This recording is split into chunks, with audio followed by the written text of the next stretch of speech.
First, a few words about this program. We are going to hold the media accountable in a fair, aggressive, and unbiased way. We'll look at the way stories are covered and framed, sometimes hyped, sometimes ignored.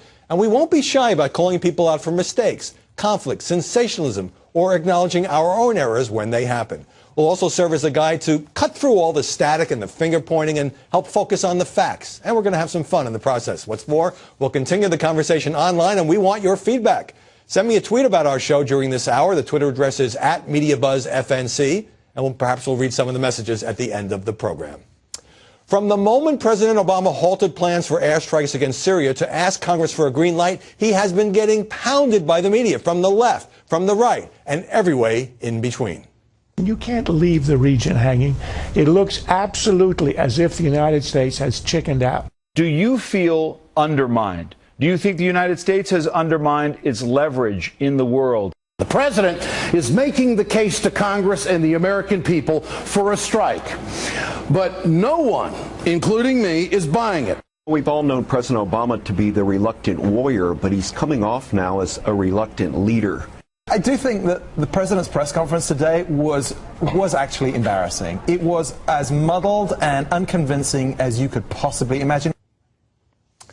So why has this mounting media criticism been cut across the usual partisan lines? Joining us now here in Washington, Lauren Ashburn, Fox News contributor and a former managing editor of USA Today. David Zurich, television and media critic for the Baltimore Sun. And Nia Malika Henderson, reporter for the Washington Post and an anchor on the new venture, Post TV. Lauren Ashburn, it seems to be a rare moment when liberal and conservative commentators, left, right, up, down, are almost united in deriding and criticizing President Obama. Nobody wants this war.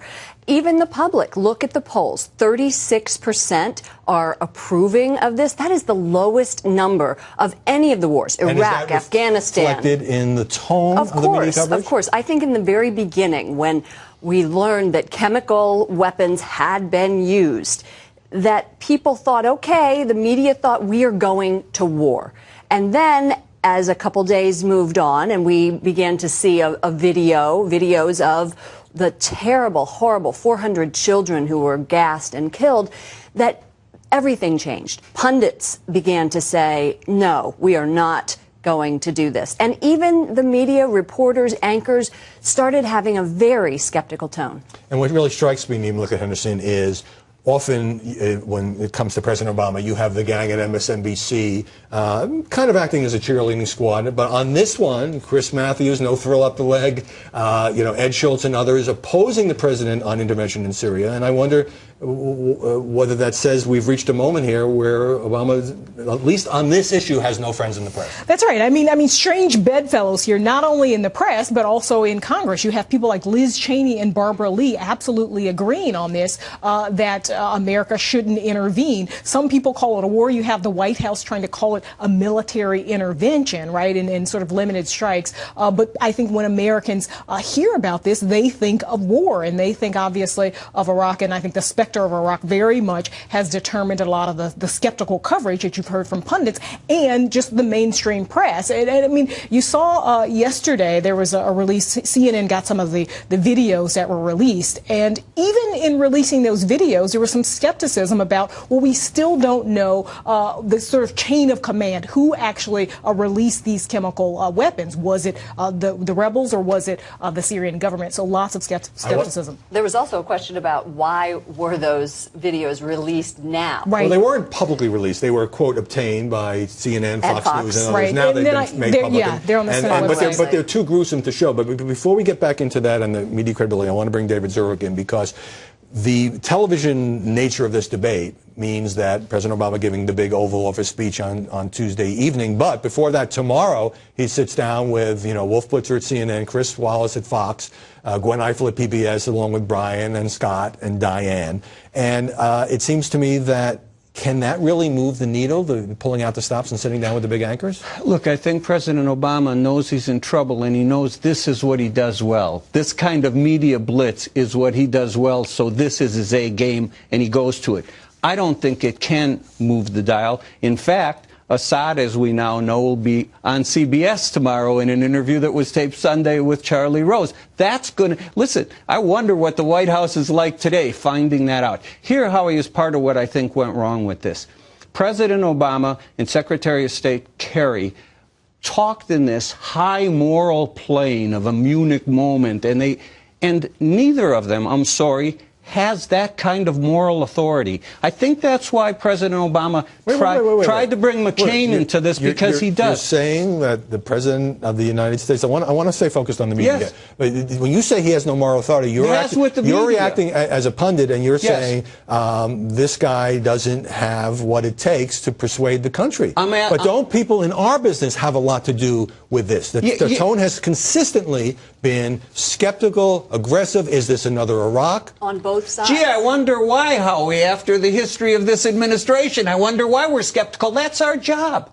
That's our job. They come out and sell this. And listen, by the time here, I'll tell you who's done a good job in the media. C-SPAN with those congressional hearings. Mike McCall from Texas, when he questioned Kerry about the nature of the opposition. And Kerry's facts were all over the place. Oh, there's no radical. Well, okay, maybe it's 15, 20%. They have been telling us a narrative without facts. When the Washington Post describes the evidence of chemical attacks by the Assad regime as alleged, I wonder if you would have seen that in 2002 or 2003, and whether there is such a hangover from the dark shadow of Iraq that many in the media feel like they have got to be more cautious, more skeptical about this. It is the reason why the media is singing this chorus of caution. You see it everywhere. People remember, and journalists remember, the Iraq War and the mistakes that were made in that war and in reporting that war. That's right. I mean, people lost their jobs, right? I mean, everybody thinks about Judith Miller's reporting, and she lost her job. At the New York Times. At the New York Times. Well, it wasn't directly related, and then she had gone to jail in an unrelated case. But certainly people lost their reputations, and news organizations had to apologize for being too credulous about the Bush administration's claims. But so here you have almost like a perfect storm.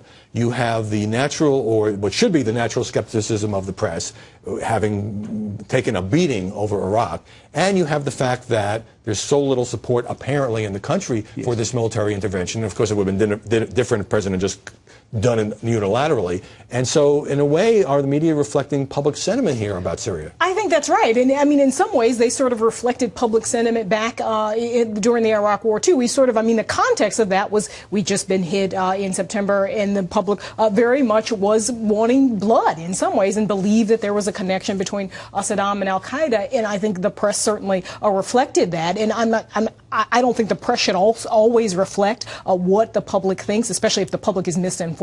But I think with this, I mean, I have had a hard time finding just regular people, let alone folks in the press, who are supportive of this war. Most people are very skeptical. And, we talk about the impact of pictures or the lack thereof. Since there are very few reporters in Syria, it's hard to get in, and it's very dangerous and very risky to go there.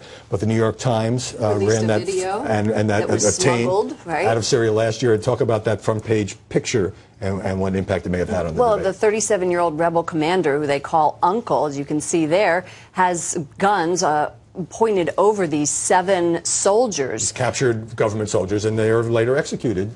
And that was quite an eye-opener for the Times to play it the way. Right, but it also really muddles for reporters. Well, we were thinking that the narrative was the rebels are okay and the Assad regime is wrong, but then you look at that and you think, wait a minute, it's happening on both sides. I have an exit question here having to do with the role of commentators. And so we saw in recent days White House strategy session trying to get everybody on the same talking points, and who goes over there, but a bunch of former Obama aides. Talking here about Stephanie Cutter, who's now the new co-host of Crossfire, which debuts tomorrow on CNN.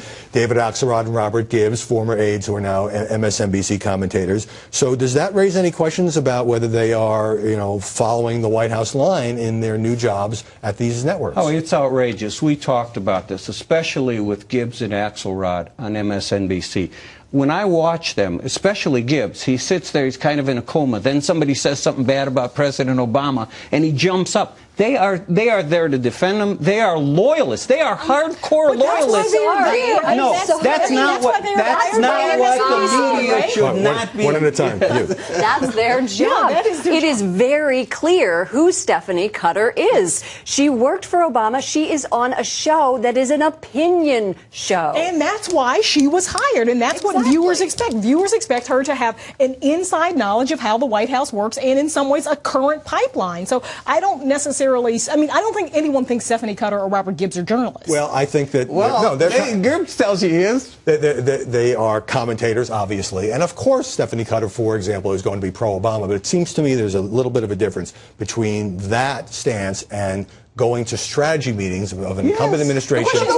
Here's the message. And by the way, yes, so he can craft his message. And by the way, when Karl Rove appears on Fox and he's involved in raising many millions of dollars for Republican candidates and presidential candidates, possibly last time around, Newt Gingrich, Rick Santorum appeared on Fox. It was fair to also question whether they are pushing an agenda. Let's go to war for moral reasons. Let's convince the country of the moral righteousness of it, not 5 spin doctors sitting in the White House cooking up a strategy. But that is what the program is. And as long as you are transparent to your readers will they and be your transparent? viewers, they know who these people are, then it's okay. And a bit of transparency. I have to tell us we're out of time for this segment. Remember to send me a tweet about our show at MediaBuzzFNC. We'll hope to read some a little later when we come back.